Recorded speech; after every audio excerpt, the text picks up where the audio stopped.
Hi guys, இன்றைக்கி watermelon juice தான் நம்ம போட போகிறோம். ஃபஸ்ட்டு நம்ம வாட்டர்மெலனை கட் பண்ணிக்கலாம். ஒரு கட்டு, இன்னொரு கட்டு, அப்படியே பார்த்தீங்கன்னா இன்னொரு கட்டு போட்டுடலாம்.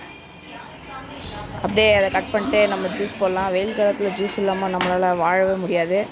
அதனால் நம்ம ஜூஸ் போடலான்னு தயார் பண்ணியிருக்கோம். எல்லாத்தையும் வெட்டிட்டு அப்புறமா சும்மா ஸ்லைஸாக பண்ணி நம்ம குண்டானில் போட்டுடலாம். போட்டுட்டு அதே மாதிரி எல்லா ப்ராசஸையும் நம்ம முடிச்சிடலாம். பாருங்கள், மொத்தமாக சேர்த்து ஒரே கட்டு தான் அப்படியே வந்துடுது. ஓகே, நம்ம இதெல்லாம் வச்சு ஜூஸ் போட தயார் பண்ணிடலாம். ஃபஸ்ட்டு இதெல்லாம் கட் பண்ணதை எடுத்து நம்ம மிக்ஸி ஜாரில் போட்டுக்கலாம். எல்லாத்தையும் எடுத்து நல்லா போட்டுக்கலாம். நம்ம எல்லாத்தையும் போட்டதுக்கப்புறம் போட்டுட்டு எல்லாத்தையும் மிக்ஸி ஜாரில் போட்டுக்கலாம். நல்லா வழித்து எடுத்து போட்டுக்கோங்க எல்லாத்தையும். இதை மட்டும் போட்டு அப்படியே அரைச்சா உங்களுக்கு கொஞ்சம் திக்காக வர மாதிரி இருக்கும்.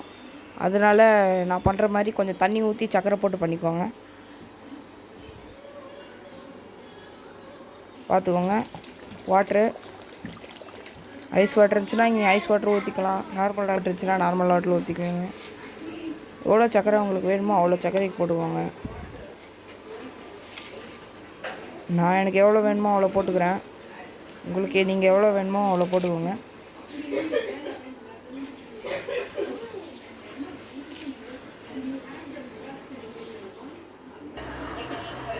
அவ்வளோதான், நம்ம நல்லா அரைச்சிக்கலாம்.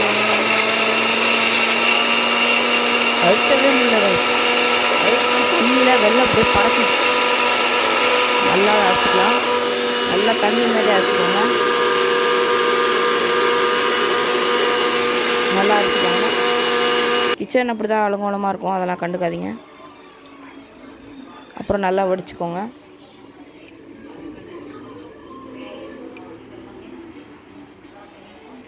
நல்லா வடிச்சுக்கினீங்களா? அப்புறம் நம்ம பார்த்தா ஜூஸ் ரெடி பண்ணிட்டோம். இந்த வீடியோ நல்லா இருந்துச்சுன்னா லைக் பண்ணி ஷேர் பண்ணி கமெண்ட் பண்ணுங்கள். மறக்காமல் பக்கத்தில் இருக்க பெல் ஐகானை கிளிக் பண்ணுறேங்க.